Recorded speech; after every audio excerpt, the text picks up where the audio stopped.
All right, let's continue this series of 2025 free agent guards for the Miami Dolphins. And that's critical because this might not be how I view the players overall, but it's how I feel they can fit into the existing scheme of the Dolphins while also seeing if they can help some of the shortages that existed in the 2024 iteration of the offensive line. Leading up to this offseason, Trace Smith was viewed as the prize free agent guard. So that's what we started out with, kind of as a baseline for comparison as we go forward. In this one, we're going to look at Aaron Banks from the San Francisco 49ers. Coming from the 49ers is critical because I think his film review is going to closely match the type of things the Dolphins expect from their guards in this scheme. I am not a algorithm farmer. I don't ask you to like, subscribe, comment, all of that stuff. You can do that on your own if you enjoy these videos. But I don't have a schedule for these videos. There might be 3 on one day and there might be none the next. And while it's not necessary, it'll probably make sense for the most part to watch them in order based on the rankings that will start to develop at the end of each video. So I would recommend turning on notifications if you're looking to view these as they come out. As a reminder, the play clips we're going to look at here are going to be short yardage run plays. So those are 1 to 2 yards to go. And as we briefly discussed in the Trace Smith video, we're only looking at those because I feel like that is a critical sample size to review. These are not the only clips that I have personally watched for each of these players. The clips are not going to be all good or all bad. I just tried to pull some of the ones that I feel are relevant, and it won't be the same number for every player. We're also not really going to dig into the background or contract expectations of these players. And I know Aaron Banks ended his 2024 season after an injury versus the Dolphins. And I'm not including injuries in the final rankings either. That's for Chris Greer and you to decide how much all of those things factor into your rankings. I'm just trying to figure out who best fits the system when they're on the field. All right, let's start taking a look at these film clips for Aaron Banks. So he's going to be your left guard in our videos here. And first play here is essentially going to be, it's a jet, but in terms of blocking, this is outside zone to the right blocking. And we talk about, these guards in this scheme not needing to be athletes that can, run a 5.0 40 or anything like that. It's guys that need to be quick in a phone booth. So we're looking at a 2-eye technique here. And you can see that off the snap that Banks is going to have good quickness to, get kind of horizontal in his step, right? Running sideways, getting that head across is a big key here. And just continuing to run through that and cut it off. I mean, that defensive tackle is likely not going to make that play, but still something worth looking at. So now back to you on the left side here. Again, this is kind of a outside zone look. And based on the alignment of these players, you're going to see a pretty quick cutback here because Trent Williams is going to block out here and Isaiah Banks is going to block out there as well. And you can see that as they're going off the ball, those defenders are holding that outside leverage. So Banks and Williams both are going to look to press that defender outside. And you can see that they do a good job of that, right? When you look at where that defender starts versus where they end, right? We're getting a little bit of movement there, and the issue with that converting is more on the inside there, but nothing I would be concerned about here from Banks. Facing you, so back over on this side. Again, outside zone. These are going to be, you're going to have your fullback getting to the end here, which means that you're going to have the combo block between the tackle and the tight end up through the linebacker who's in the box here, which is essentially going to make Banks a solo block on this defensive tackle that's slanting to the inside. So he wants to get the head across, right? If that defender is going to stay to the outside, he'll press him to the outside. If that defender wants to cut to the inside, just going to wheel him around. And that's, well, this defender since they shifted over. But you get the idea. That defender slants to the inside, so Banks just wheels around and is able to seal him to the inside. And that helps to get the running back to the outside here. Flipped around again, so back to you. Now this is going to be uh, inside zone, right? So now technically you have a combo block between the tackle tight end and these two, and then the left guard and center between these two. And you can see that Banks doesn't get a ton of help there. He's not getting, he's not getting a ton of movement on that player, but he does do a good job keeping him engaged. He's not losing that connection, and that's going to be enough on a play like this, right? If everybody does that, right? We got Pooney over here getting onto his guy. The tight end is doing enough to seal him outside, right? And that's just going to give this running back opportunities to find that short yardage conversion.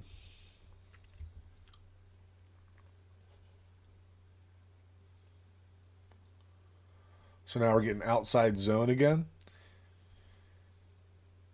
And like we talked about before, right? So you got your F position coming in motion here, and that's going to be the combination block between the Y with this defensive end and the corner out there.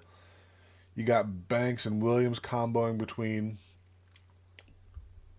this defensive end here on this tight alignment and the next player in the box, number 37. And you can see that, good job by both of them here. Williams is not leaving early. Banks is getting all the way around, right? So this is a 4-eye technique. So asking Banks to do that by himself is a tough ask, but when you give him that help from Trent Williams, he's able to get over, get that helmet across like we talked about before, right? And now he's in position just to flip his hips around and seal it. And you can see the way that the hole opens up. We don't get to this linebacker, right? But on the front side of this, still doing exactly what you'd expect on this play. Facing you now, so he's over here. And this is going to be, more of an insert type play. So the idea here, you can see where the two players are inserting into this defense, right? They're inserting there. I don't know why the running back is going out there. Should be cutting back where his blockers are. Not the greatest job by Banks, but does a good job of not necessarily losing ground here, but then getting to the inside. And had this back read this properly and read the leverage of that block where the play design is looking to go, then we're probably hitting this for a good game. So again, not going to sit here and say this is a highlight block for Banks, but I still think that based on the scheme that they were trying to run, I felt like that was a good enough performance.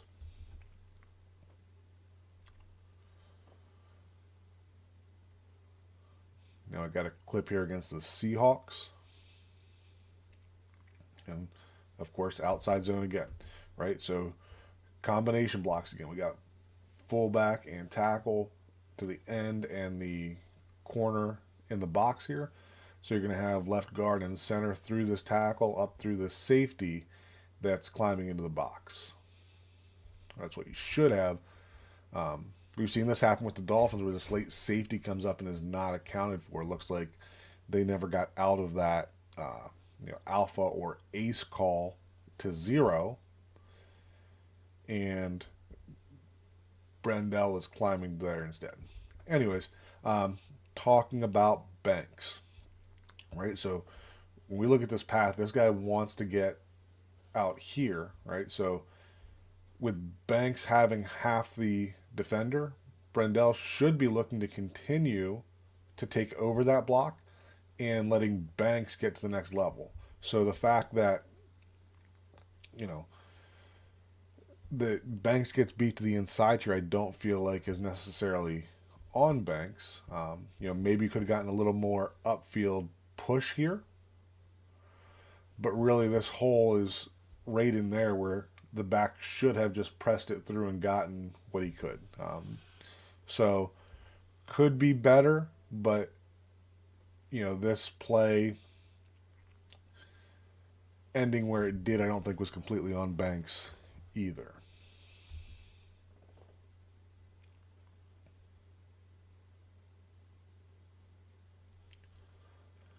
So we got this box stacked up, and you see that we're still trying to run outside zone here.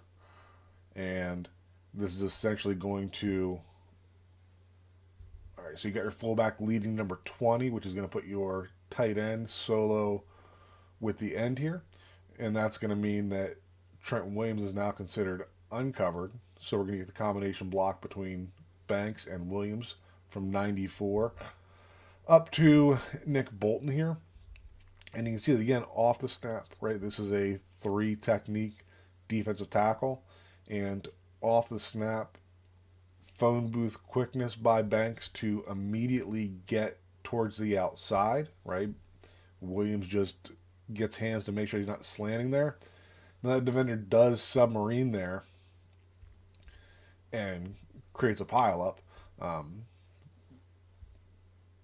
But, I don't know what else you'd really expect Banks to do here, but I still think this was a good job of getting to that position, right? If he's not in that position, then that defender is probably still trying to press this to the outside. So I still think this was a good rep from Banks to be able to get into that position and being able to shut him down there for a play that probably should have continued to hit downhill. Back to you now. So he's on the other side, and we're getting inside zone here. So from a combination block perspective, we're going to have center and right guard through this tackle to the linebacker, and then you're actually going to have Kittle coming in for the insert to combo with Banks up through the linebacker there. And you can see here that this isn't definitely not the best rep from Banks here. In this position here, this defender has this inside leverage. Banks should be just taking him and trying to get him on a 45 degree that way. But that defender is able to extend and shed from Banks and able to slide back to the inside there. So need to have better in inside zone stuff here in short yardage.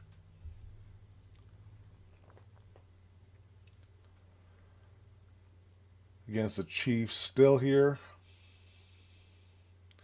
And now we're getting outside zone to the left. And now, we see here that, our combination blocks are going to be Williams and Juszczyk through this edge player up through the safety or corner, walked into the box here. And that's going to, make kind of a tough block for Banks to get all the way out to this defensive end here.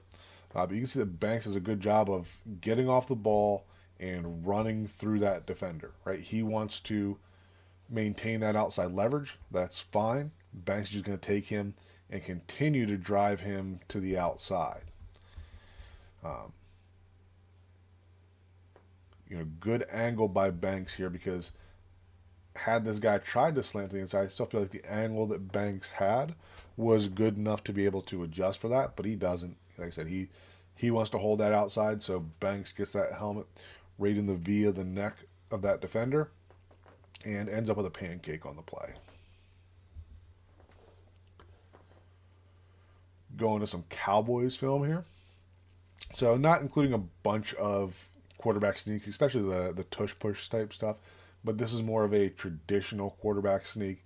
I still think there's some value here that you can see Banks getting off the ball quickly and low, and combined with Brendel being able to drive that defender, a couple yards into the end zone from the 2-yard line. So I feel like the leg drive there in short yardage is something good to put on tape. Facing you now, still against the Cowboys. Can see we got a loaded box here, and you know, good pop off of the snap, right? But gets a little over his skis there and is not able to stay on that block. Definitely not the only thing wrong on that block, and could be worse, but would like to see a little better from Banks in that short yardage stuff.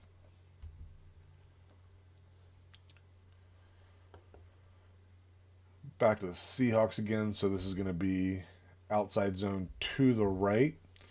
And so the idea here is just to try to cut off this backside. And you can see that that defender is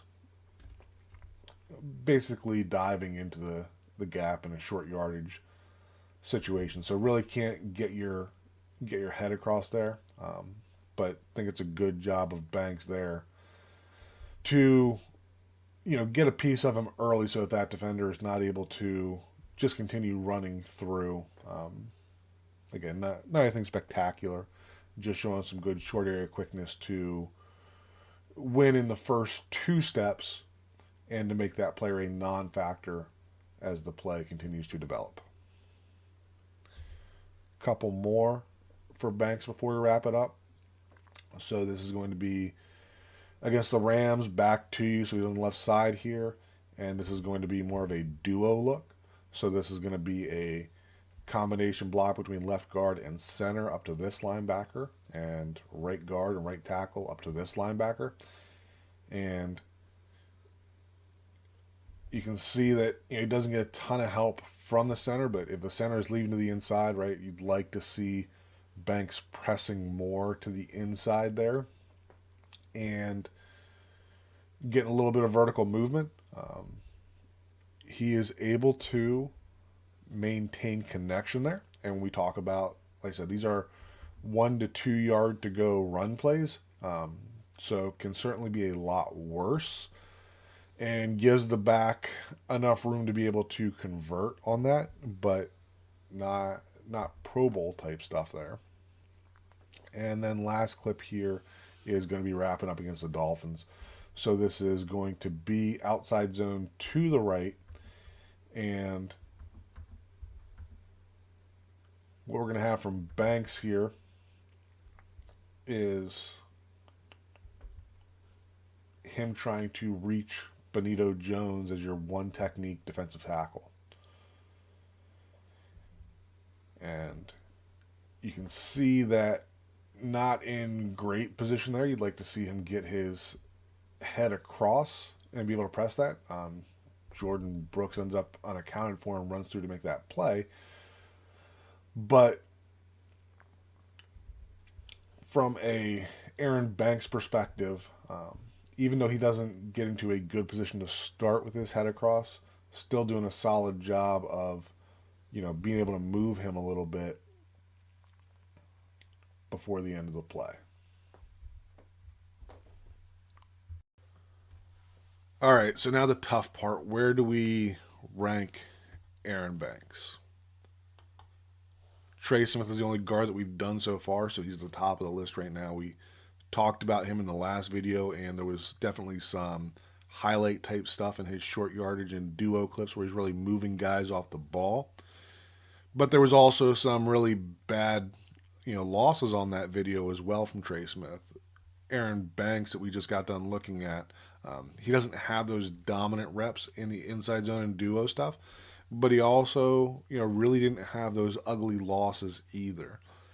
Banks also has better experience in the outside zone system. You can see that he was, a little more adept in those concepts than what Trey Smith was. And that's not to say that Trey Smith can't get there, but when we're looking at a player that we want to come into this scheme and we want to play starting day one in 2025 and be an upgrade at our guards, I think that factors in. So a little bit of, probably a controversial move here from the start. But if we are looking at these players, and like I said, we're not talking about their projected contract, we're not talking about the background, we're not talking about injury. When we talk about these players fit in the scheme, and how they can help the Dolphins in 2025. If we're looking at these players at even money, let's say $10 million per season, um, I think that I would take Aaron Banks over Trey Smith for the Miami Dolphins. As always, leave a comment below. Let me know what you think of this decision. Let me know if you feel different based on these two videos. We'll continue to do this series. We're going to continue to update this listing. And I don't know that Banks is going to stay at the top of the list either. And I think we're going to have, some other good contenders as we progress